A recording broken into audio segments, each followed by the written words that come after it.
बदलापूर खरवई MIDCमध्ये गुरुवारी पहाटे मोठी दुर्घटना घडली आहे।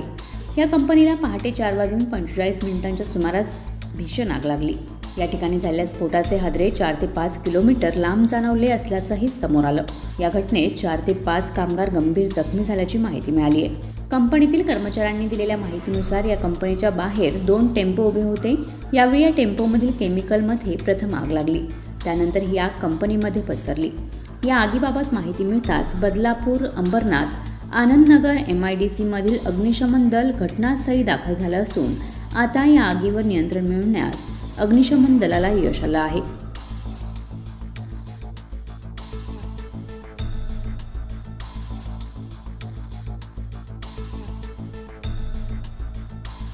कर्जत लाईव्हसाठी गणेश पवार, कर्जत।